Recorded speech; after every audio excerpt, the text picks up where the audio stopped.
Hello, welcome back to Honoring the Journey. I'm Leslie Nease, your host, and today I am joined by my friend Eric Reitan. And Eric just wrote a book, and it came out in February. And I'm so excited for him to tell you a little bit more about it. But I also want to hear about his journey. So you're an author, I know for sure. What Mhm. else do you do in everyday life, Eric? Okay, so my day job is as a philosophy professor. Oh, of Um, course. I teach philosophy of religion and ethics at Oklahoma State University. And I write books and articles in philosophy of religion mainly, but I've also been writing short stories for many years. And so Eden Sank to Grief is my first novel. So. Oh, interesting. So this is the first go at a novel. You are a big time philosopher. That's exciting to me. I used to be afraid of philosophy when I was deep in religion. I was like, don't, everybody said, don't study philosophy. It'll just confuse you. But now I'm obsessed with it. I would love to know how you got into this line of work and how you became a professor of it. And why are you so bent towards the philosophy of religion? Yeah, a bit of context. I grew up a child of two agnostic preacher's kids. So my father was a Lutheran preacher's kid, and my mother was a Baptist preacher's kid. My mother became spiritual but not religious, we might say, and a kind of religious pluralist, finding value in all different religions, but not identifying with any one religion herself. And my father just became he was a geology professor, a scientist, and was much more of a classic agnostic. I don't know what the truth is beyond the world of facts that I have before me. Right. And my teenage rebellion consisted in going more conservative than my parents on religion. I got to college, a friend of mine invited me to this charismatic evangelical group that met on campus, and there was speaking in tongues and all of this. And I ultimately it was that wasn't for me, but there was something there that I was looking for. You were And interested. You were drawn to something, but yeah, it and wasn't so I was the language. It wasn't the language you couldn't understand, it was yeah, something no, it else. wasn't Yeah. because it sounded like the people around me were just like talking gibberish, and then there was some guy up front who was translating according to his whims. It didn't feel authentic at all. But there was something I was looking for spiritually, and I think by the time I was majoring in philosophy in college, I this is going to sound weird, but I became a philosopher and a theist sitting alone reading history ideas in the university library because I don't remember exactly what the trigger was, but it started me thinking, and I basically came up with my own variant of an argument for the existence of God that has some resemblance to the classical cosmological argument for God's existence, which is an argument from causes and the search for an ultimate cause. But it was less cosmic and more microscopic. And I won't get into it beyond that. It's just that I was thinking about the nature of reality and how things are made up of parts, and that we think of these wholes as having their properties because of the properties of the parts. But then why do those parts have the properties that they have? You can't go on forever in this way. And ultimately, you have to have something that just has those properties essentially. And I was thinking about this alone in the library, In and I college, knew. right? Huh? You were in college at the time? Yes. So you were a real wild one, I see, Eric. Yeah, Re right, real yeah. wild, yeah. Yeah, just a wild creature, yeah. Hanging out in the Uh, library studying God and yeah, philosophy. and I was and it dawned on me that I this is the sort of thing I wanna think about for a Mhm. living if I can. That's Uh, so cool. yeah, but it also dawned on me that I believed there was more to reality than meets the empirical eye. That Mm. what we encounter with our senses is just the empirical skin of the world, and that there is something behind it more fundamental and mysterious that really matters, and connecting with it really matters. So Love the way that you was, put that.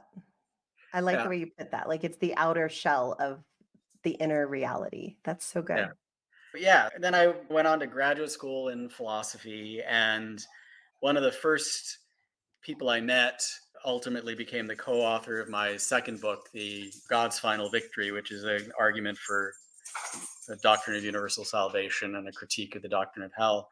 He was one of the first people I met. He stormed into my office like my first day as I was setting up to introduce himself, stuck out his hand, and turned out in this quite secular philosophy department that I was in, the University of Buffalo philosophy department, which at the time was the home of Paul Kurtz and his Center for Inquiry, which is basically an atheist think tank.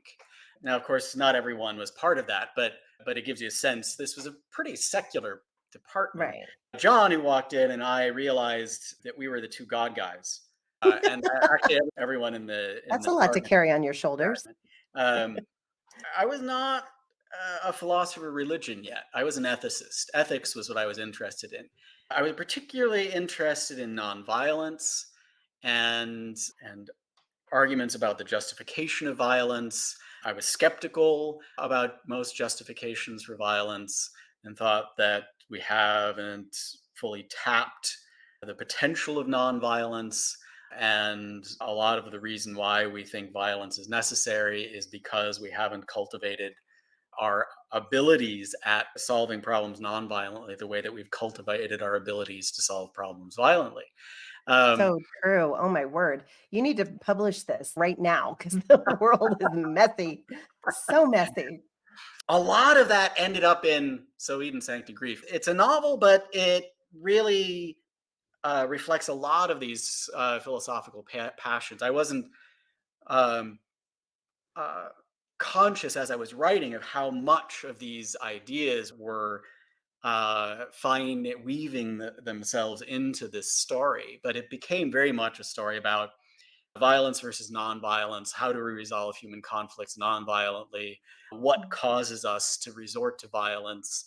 That sort of thing became a major theme in this book. Can you give me like a synopsis, not that ties it up and tells us everything, but that makes us want to read your book? Oh, okay, yeah. So it's a science fiction parable, and I'll say a little bit more about the roots of it, which aren't about my violence and nonviolence work, but more my philosophy of religion stuff.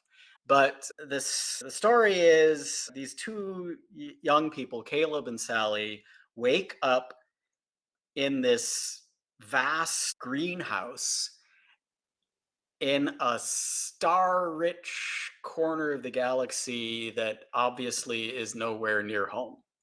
Mm. Um, and they have no memory of how they got there. Uh, and they meet each other, which is a huge relief because they thought they were alone, and they like each other and they fall for each other. But other people start waking up in this place too. And some of them start having, Caleb and Sally particularly, but some others too, start having visions. And these visions basically convince them that the earth is gone, the earth has been destroyed, and they are what's left. Not everyone of the refugees from earth believe that. Many of them aren't having these visions, and not everyone who has the visions interprets them the same way, right? One Hmm, of the big sounds questions. familiar. Right. Sounds a little familiar there, Eric. I don't know. I Some love of them this. are thinking we've been rescued by benevolent aliens, right? Yeah. Others think the aliens have destroyed the earth and have now kidnapped us. Others think these aliens are neither benevolent nor malevolent, but they're powerful and they need to be appeased. And as the survivors of humanity interpret their ambiguous circumstances differently, some of them very confident that they have the right interpretation, we get battle lines, we get conflict, we get the potential destruction of this last seed of humanity. right? Oh, wow. And Caleb and Sally are caught in the middle. Yeah, They just yeah, want to be left alone, but they get sucked in. of course. And there's also commentaries on patriarchy and rape culture in the story, and what I would call toxic capitalism. There's a Not only is this greenhouse full of different ecosystems, it's a vast greenhouse, and any sort of natural thing that humanity might need, but it also, there's a village, there's even a library full of books, there's a building full of tools, and turns out musical instruments, and anything that Interesting. people might need. And but one of the first things that one of the chief nemesis in this story does when he comes upon the village is he appoints himself shopkeeper, not leader, not king, not mayor, shopkeeper. And he institutes a token system so that anyone who wants any of the things that are in that storehouse needs to earn tokens to buy them. And who are they paying? Him. So he basically takes control of the resources and sets himself up as the one in charge by being the one in control of the resources. This Yeah. sounds incredibly familiar, Eric. I can't imagine wherever you would have found this incredible plot, but I love this because it takes it out of what's familiar and puts it into something a little more fantasy. Yeah. And I don't know why, but that seems less terrifying to Yeah. imagine it rather than to experience it. You know what I mean? That's part of what I think the science fiction medium that I'm using is so good for. It Yeah, allows us to take things that we are wrestling with in the real world and locate them in a different context that enables us to distance ourselves from them and think about them that's so more. good. Yeah, the um, eagle eye view rather than like actually in that moment. It's good. Yeah, or it's this is something we do in philosophy when we engage in thought experiments. Mhm. What makes for a really good thought experiment in ethics, say? You have a real problem that people are wrestling with. You create an artificial sort of environment, a thought experiment, in which people are confronting a similar problem, a problem that is similar in relevant respects, but is uh, different enough from the original problem that the biases and the assumptions and the community allegiances that impede us from having, if you will, a pure moral intuition about the case are removed. And Mhm. so you can have a kind of pure moral intuition about the case without all of that baggage. Yeah, which we all And have. Yeah. so that's what part of what I think is really useful about fiction too. Mhm. Fiction, not just science fiction, but other forms of fiction, they provide us an opportunity to inhabit real.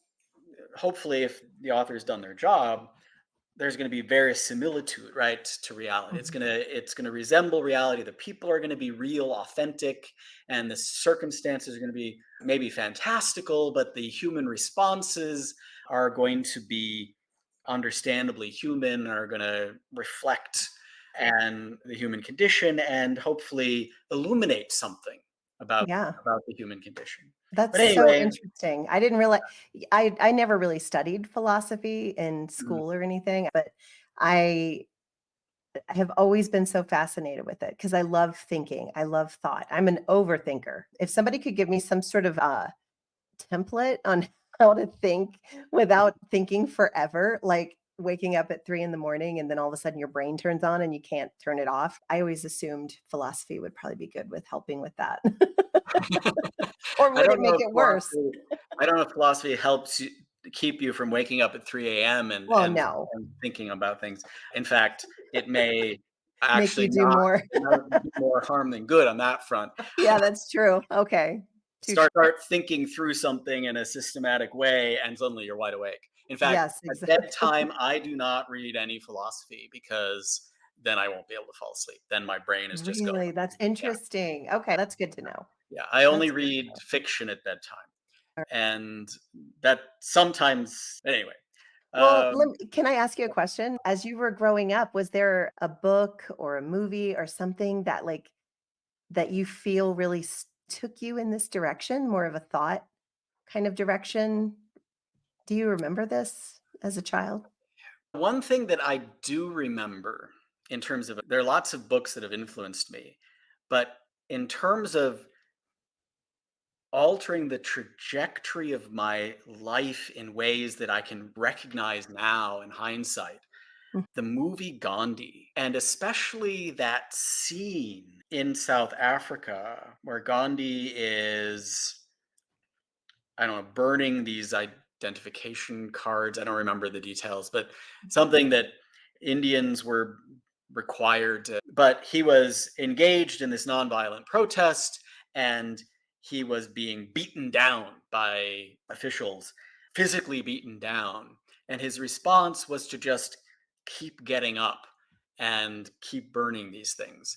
mm. Every time they knocked him down, he would just get up and keep I burning remember this them. scene. I Right, do. and it was this sense that can't stop me from intending, right?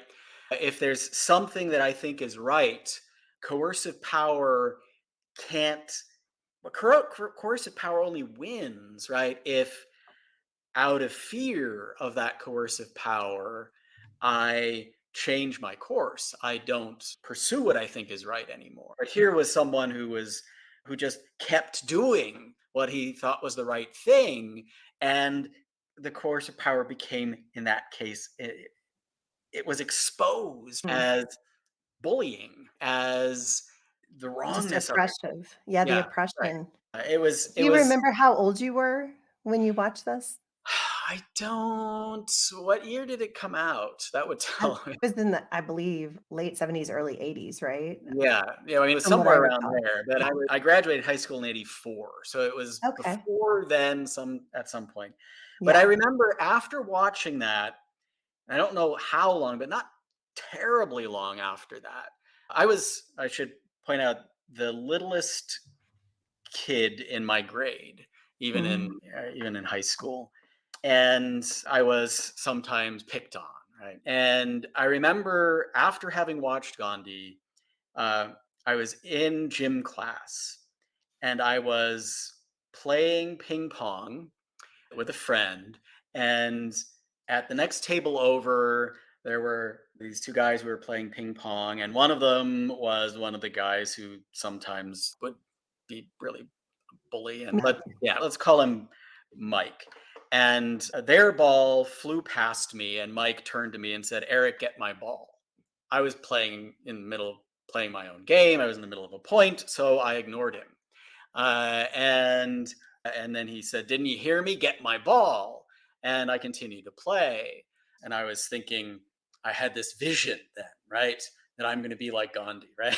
Oh, I love this. It's so cute. Right. And he's going to come and do something to me, and I'm going to rise with my ping pong and ball and paddle, and start playing again. And it'll knock me down. I'll rise again. None of that happened. He just Okay. he just went over to me after a minute and waggled his finger at me and said, "After gym class, you're going to get it." Oh, And then class ended, and we were all going to go back to the locker room to change. And I knew that's where it was going to happen. And I had seen Mike throw kids in the shower once they were fully clothed, wait for them to get dressed, and then drag them and just toss them into the shower so that they're like soaking wet for the rest of the day. And I anticipated that this is what would happen, right? you accepted your fate. Yeah. uh, and and um, and then I was thinking, what would Gandhi do, right? And I was like, if I just refuse to get dressed and just stand there naked until the bell rings, then I'll just look stupid. He'll feel like he won, and I'll be late for class. But if I put on my clothes, he then drags me and tosses me in the shower fully clothed. there's nothing I can heroically go back to prove that he didn't have any power over me. And so I felt like at a total loss. And I just said to myself, I just have to get dressed. And as I was fully dressed, sure enough, here he comes, lifts me bodily off the floor, Oh. and for probably the first time, I'm looking him in the eye face to face. He was a lot bigger than me, Mhm. right? We were face to face. And something about that moment humanized him, right? Up until that moment, all he had been was a bully, a monster, a thing, right? And then in that moment, I saw a human face. I was confronted by a human face. And so I just said, "Hey, Mike, how are you today?" Oh my gosh, that's so brave. As I was dangling in his grip. and Oh and my word. he was I think he was surprised by this, He was right? disarmed. He was Yeah. completely disarmed. What do I And do now? and he put me down and he patted my head and said, "You're all right." And that it was the fact that what I had vividly remembered from Gandhi didn't fit in that moment that Mhm. forced a look outside of a script that's been handed to me by someone else, right? And there was, I think, at the root, I think even thinking about Gandhi and Gandhi's story was important because as I was confronting my bully, it I related to him in a way that was surprising and human because I saw his humanity, right? And he saw And yours too. yeah, yeah. And I think that's when we reveal our humanity to others, of course, we make ourselves vulnerable. And Mhm. that doesn't always generate a response. It's an invitation. It's giving up coercive power, right? It's just inviting the other to relate to us in a new and different way. Years later, anyway, I was working on these issues as a grad student.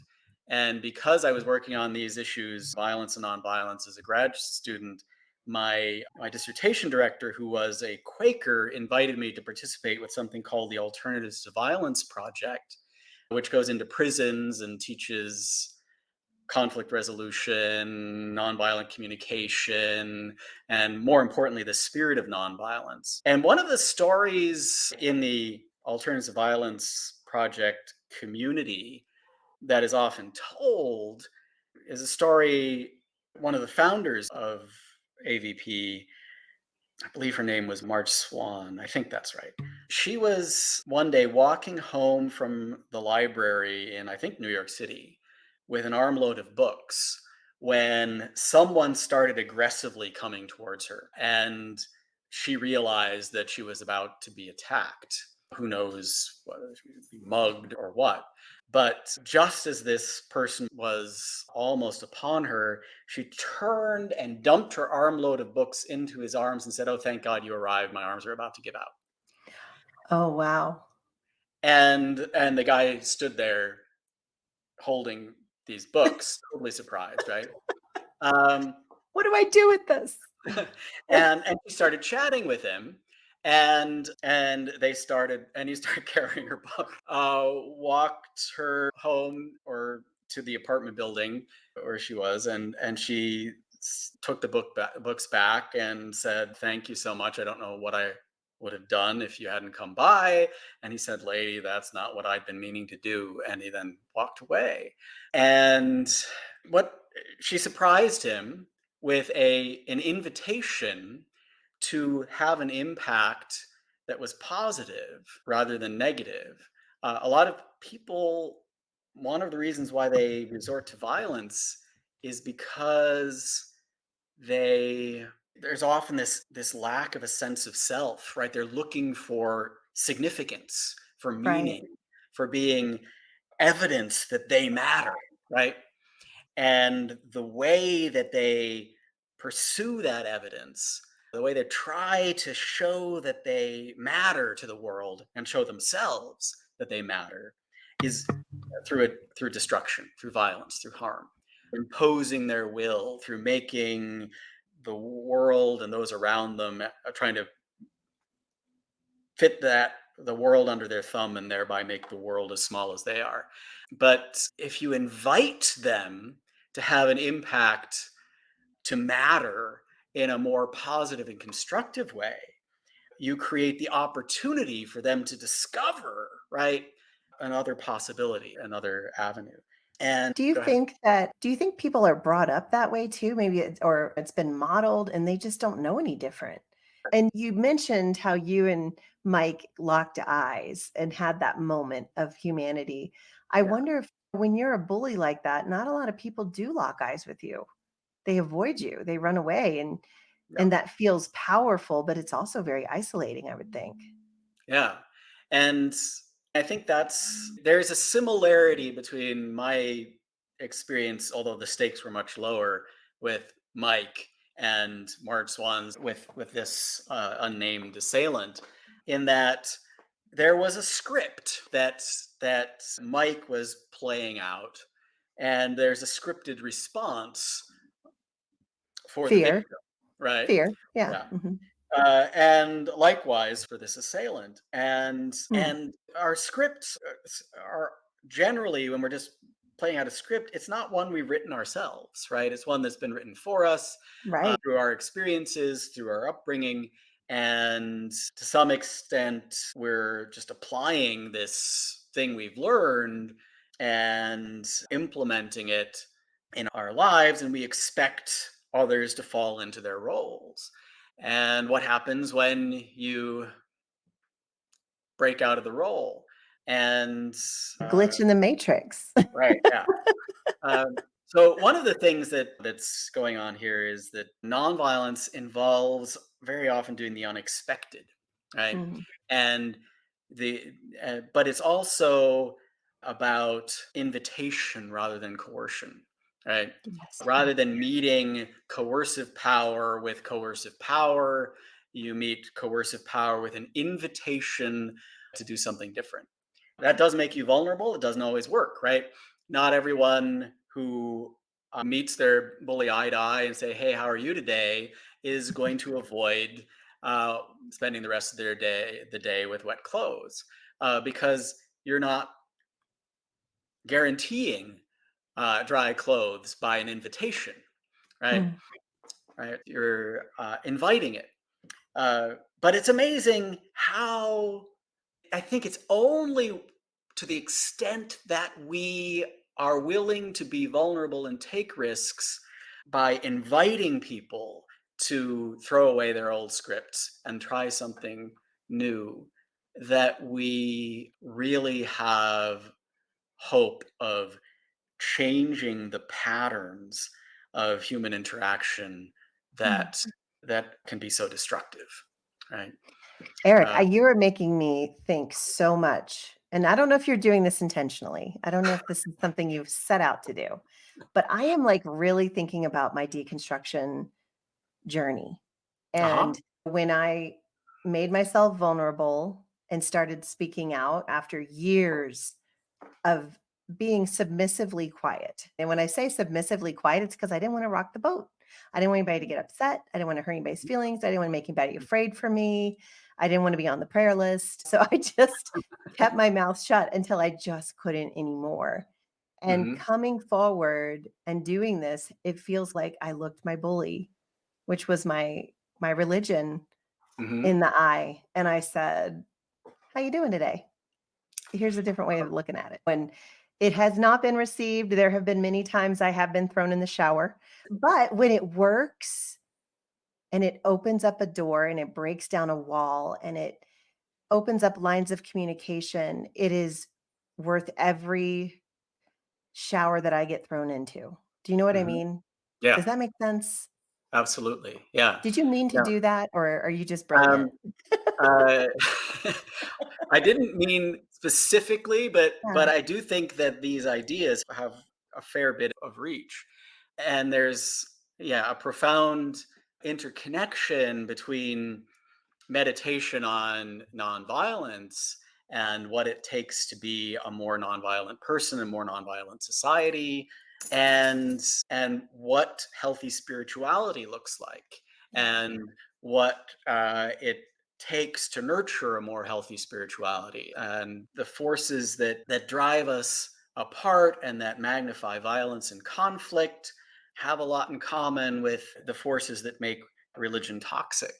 Hmm. Um, so, Well, the uh, control and the fear, it's all very, it seems covert when you're in it, and then it's when you get out of it, you're like, "Man, that was just obviously controlling." Once you're out of it, that it's not very covert. You're like, "Whoa," you just don't see it because 'cause you're so used to the script. You're so used to being submissive to what you've been told.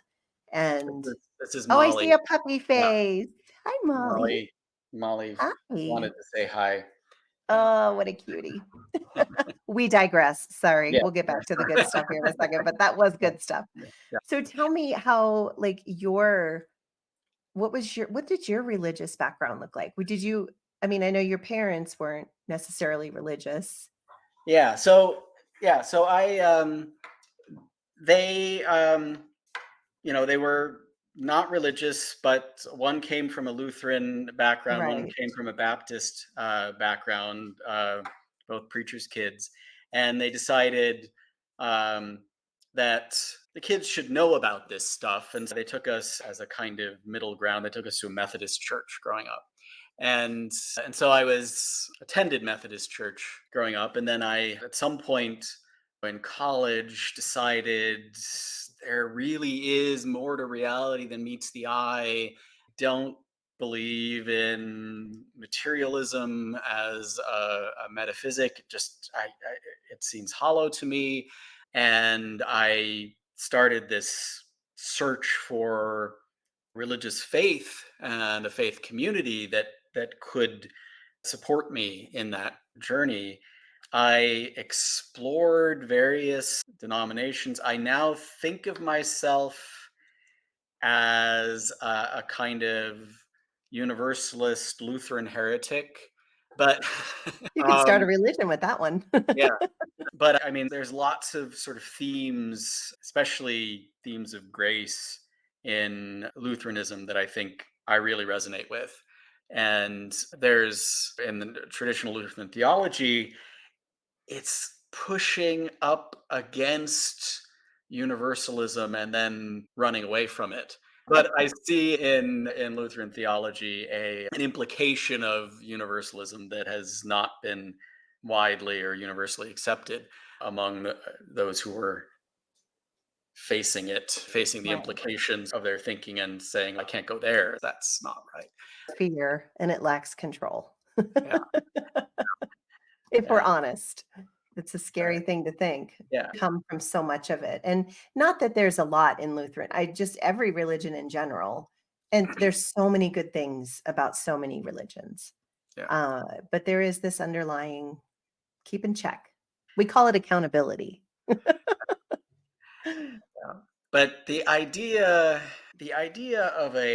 of the good news, the gospel, right? The good news that the history has been, how do we turn this good news into bad news and still sell it as good news? And Madison Avenue is the master at this, but I think religions have been doing it for a long time. If you look at classic Head and Shoulders ads, right? Head and Shoulders dandruff shampoo. The commercial starts out by trying to make you afraid that you have dandruff, you don't know it, and you're losing out because of it, right? There are these ads where you're you hear people in their heads quietly judging someone for having dandruff. And then the person who has been judged or rejected because of their dandruff is seen washing their head with Head and Shoulders shampoo. And then you have a new scene where they're accepted and embraced, right? Uh, Yes. Oh my goodness. right. It's brilliant. Brilliant marketing. Yeah.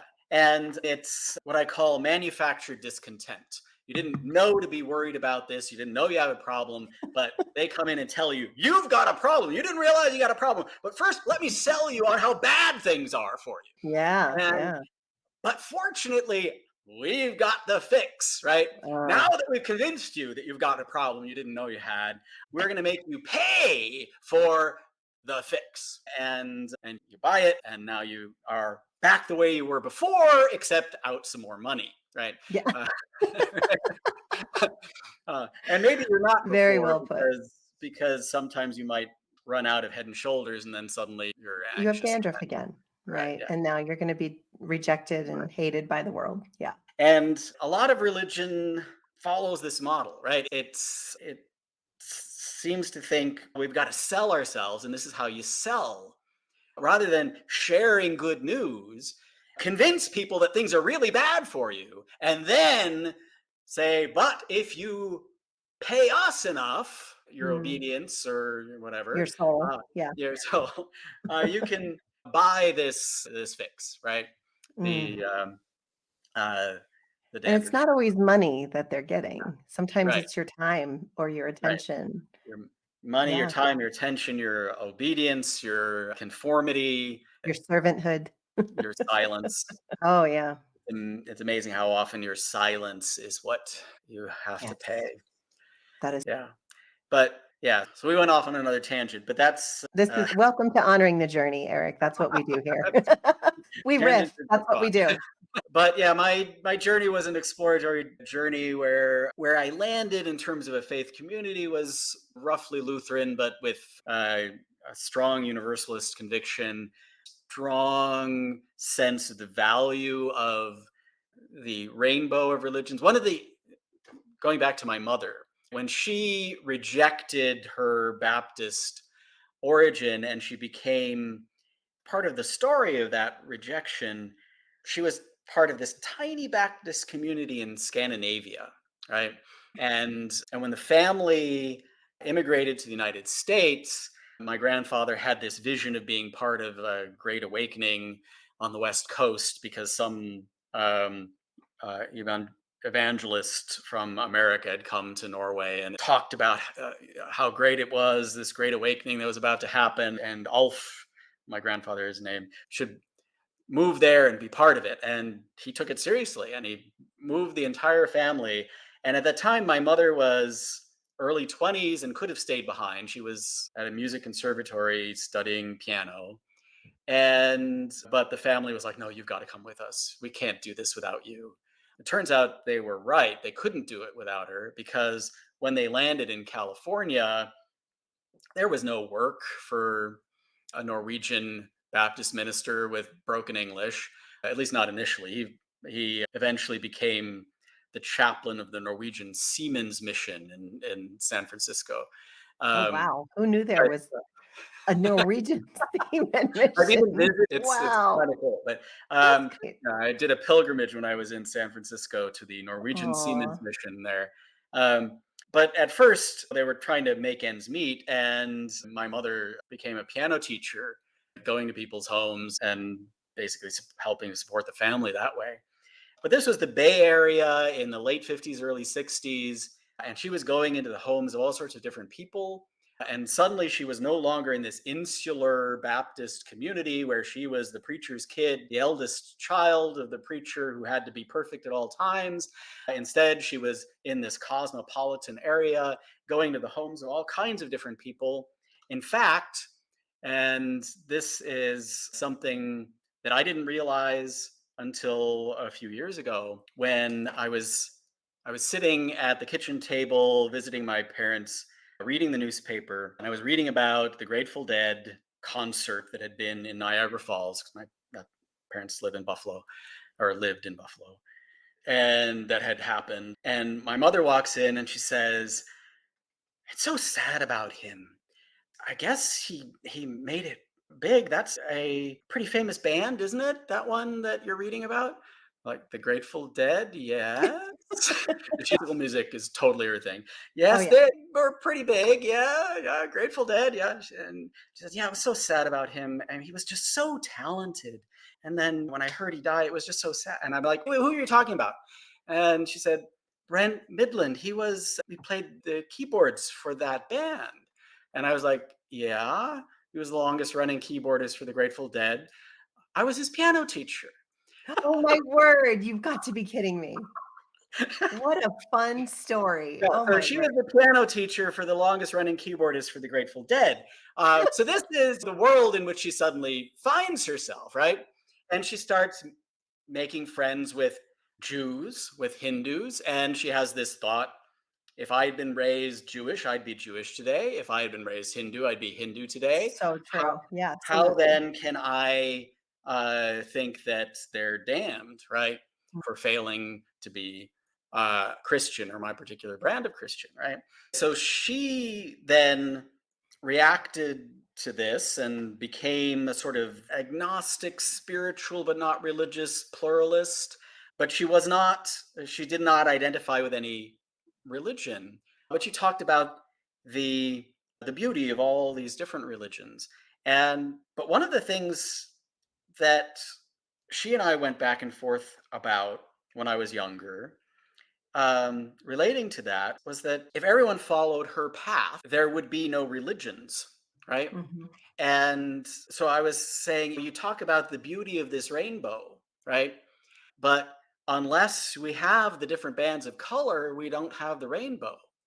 Hmm. And although I appreciated so much of my mother and her journey and her story, there was this sense that I had coming out of that upbringing and my own searching through different religions, that I wanted to find a religious home, right? Mhm. Where I could identify with a community and be part of shaping one of those bands of color, if you will. And so that was the dimension of my journey. And That's thought provoking, honestly, Eric, because it's a dichotomy of sorts because when you're in the religion, you can only see that color. You know what I mm, mean? You have to be out of it to see how beautiful all the colors are. But if yeah, you're out of it, you're not in it. So I don't understand how we're supposed to do this. it is. It really is a challenge. And Yes. here I was. I maybe this is the first time you will have a guest who talks about Hegel on your show. The 19th century German philosopher Hegel, pompous ass, but an impenetrable writing style. It takes hours and hours to interpret one page. But I took a course on Hegel as a graduate student, and I spent the hours and hours needed to understand the opening of his phenomenology of spirit. And what I gathered from that investigation was a methodology for pursuing the truth that really struck home for me. And the method um, was one that sought to steer a course between the kind of traditionalism where you just ascribe to this teaching that has been handed to you, it's the truth, and you just, if you deviate from it, you're a heretic, Yeah. right? And this sort of thing. And what he thought was the extreme of the Enlightenment. He was a product of the Enlightenment, right? But he thought the Enlightenment went too far in the following. He thought what the Enlightenment said was think for yourself, which is great, but always think from a perspective. And if we have to become self-conscious of what that perspective is, or we become dogmatic adherents to the Mhm. perspectives that we are unaware of, right? And we're And convinced that it's not a perspective, it's right, true. we don't recognize Right. that we have a Right. perspective, right? Right. And he thought that much of the Enlightenment, didn't they were throwing off the tradition and the teachings and the perspectives of the tradition, and thinking that now they didn't have a perspective. Now they were just being objective. And he was saying, crap, right? You are not Mhm. being objective. Right. You have a perspective. And what you've accomplished by throwing off of the tradition and starting afresh is that the perspective that you've got is a perspective that hasn't been tested by thousands of years of refinement intergenerationally by communities. And so it's just this new baby perspective. And so what he said, what we need is neither the Enlightenment nor blind allegiance to tradition. What's the alternative? You put on a perspective, self consciously aware of the perspective you're putting on, and then you live it out critically. You live it out critically, aware of the contradictions that emerge, Mm, um, because your perspective, when you live out a perspective, you are living it out in the world, and the perspective is crashing up against the reality I know not what. mm. And the imperfections of the perspective manifest in cracks or fissures or contradictions, things that just don't work, right? When you try to live it out. Mm. And then the question is, what do? You modify the perspective to eliminate the contradiction, and then you live out the modified perspective until further cracks emerge. So you You re- hold it loosely. so You you're hold it wearing loosely. this perspective loosely, right? You're wearing it, you're trying it out, you're actually inhabiting it and living it out, but critically, right? And Mhm. self-consciously, aware that the truth is not your perspective, and the truth is what it is, and it's going to make itself known by the failures that arise in our efforts to live out the perspective. That's And then we just continually revise and revise. And the problem with traditionalism is that they refuse to do the revision. interesting. Right? And the problem, or Yeah. they resisted it. It so often happened in spite of everyone's effort, but there were these huge struggles against every revision, right? Every modification at every stage.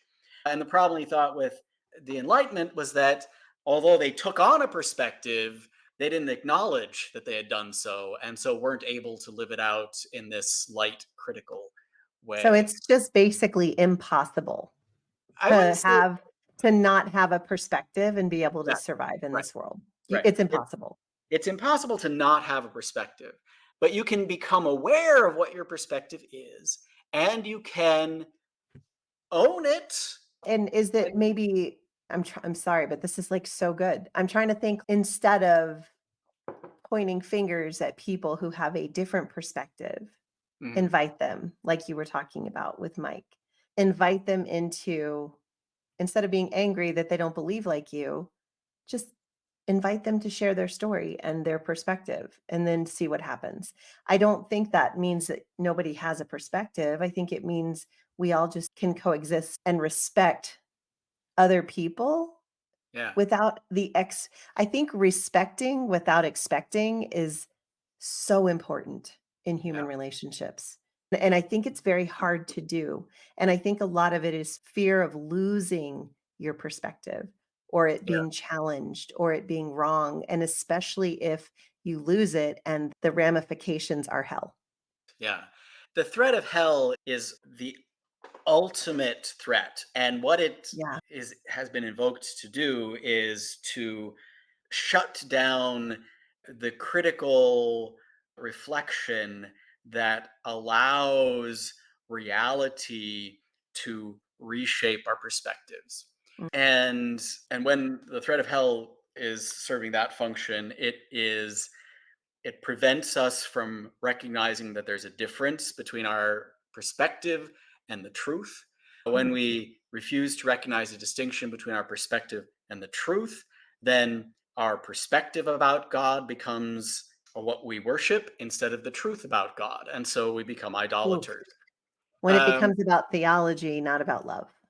but yeah, your point about sharing our stories and our perspectives with one another, if I am living out my perspective and it's crashing up against reality and being refined, someone else is doing the same with their perspective. And because reality is huge and we're small, the dimensions of reality that they're crashing up against are going to be different from the dimensions of Mhm. reality that I'm crashing up against. And Right. so their insights into the truth are going to be different from mine. And I can only accomplish so much in uncovering the truth if I just do it on my own. But if I do Right. it in conversation with others and learn from the lessons of others and incorporate those lessons to the extent that I can into refining my perspective, then I am. It's like I'm putting my foot on the accelerator of the terrible metaphor, the car towards truth. I don't Yeah, no, know. I know. Sometimes it's hard to think of another one, but yeah, that makes sense. Yeah, yeah. This has just been such an intellectually stimulating conversation. Thank you. Well, And I'm excited about your book. I love the whole concept and what you're trying to do with it. So I can't wait to hear what people are going to say about it. I know it's going to be really good. And so I appreciate your time today, Eric. And I'm going to put all your information in the show notes so uh-huh. people will know how to contact you.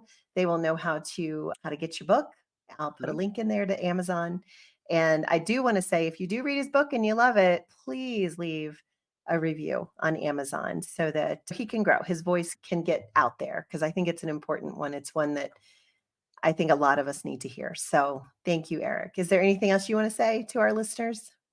I don't think so, except one thing, which is that in addition to hearing other people's stories as a way to expand truth, there is this thing called writing that enables us to gobble up the stories of people we've never met. And that is almost magical. Yeah, that's beautiful. So read as much as you can and even get your story out there, whoever you are. Listen, maybe even it's just a journal, something I think getting it out is sometimes incredibly therapeutic, even if you're the only one seeing it. And I think a lot of books start out that way. I know mine did. I started to write just for myself. And then all of a sudden I was like, wait a minute. I think this might help somebody. I don't know. We'll see. Thank you, Eric. You've been a complete joy. I appreciate your time. Thank you so much. I appreciate the opportunity to chat with you.